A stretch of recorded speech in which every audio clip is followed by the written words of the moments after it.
J'ai publié ma première vidéo le 4 avril 2014, ça fait donc un peu plus de 2 ans que je suis sur YouTube, ça m'a donné envie de faire le bilan avec vous, ceci est donc la première vidéo d'une série de 3 et elle a pour thème ce que j'étais avant Your French Reporter en 2 minutes et 7 secondes. Avant de réaliser des documentaires sur le net, j'ai fait pas mal d'études. J'ai fait 12 ans de conservatoire en tant que percussionniste, j'ai d'ailleurs enregistré un album avec mon groupe de rock au lycée, tout ça pour dire que j'ai toujours aimé la scène et l'art en général. Au lycée j'ai fait un baccalauréat franco-allemand, scientifique, spé maths.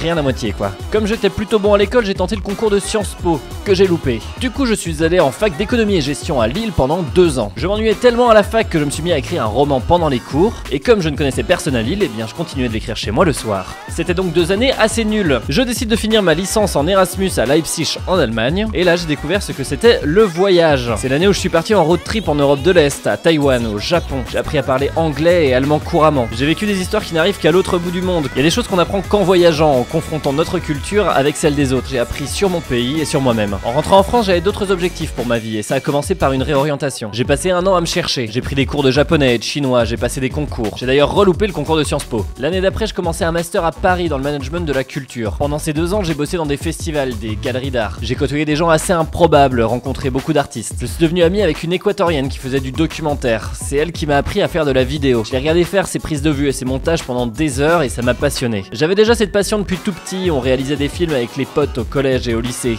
Ça m'a donné envie de m'y remettre. À ce moment-là, j'avais pas laissé tomber l'écriture. Dans mon appart de 15 mètres carrés, j'écrivais un recueil de poèmes. Et j'ai eu envie de les réaliser en vidéo. Mon premier projet a donc été de me filmer en récitant les poèmes que j'avais écrits. Après, je me suis essayé à l'humour, j'ai tenté de faire du podcast et des sketchs. Mais c'était trop bizarre et un peu nul. Ce parcours pré-French Reporter se termine au Canada, à Montréal, où j'ai fait mon dernier stage de manager culturel. Sur place, j'ai commencé à faire des vidéos de voyage, conseils pratiques, vlogs. Je me suis filmé en road trip du nord du Québec à New York. J'ai vécu des situations vraiment improbables. Je filmais un peu n'importe quoi. À faire ces vidéos de voyage, vraiment, je m'éclatais. C'est vraiment à Montréal que j'ai allié voyage et vidéo et que j'ai compris que c'était un boulot pour moi. Lorsque mon stage s'est terminé et lorsque je suis rentré en France, j'avais fait mon choix.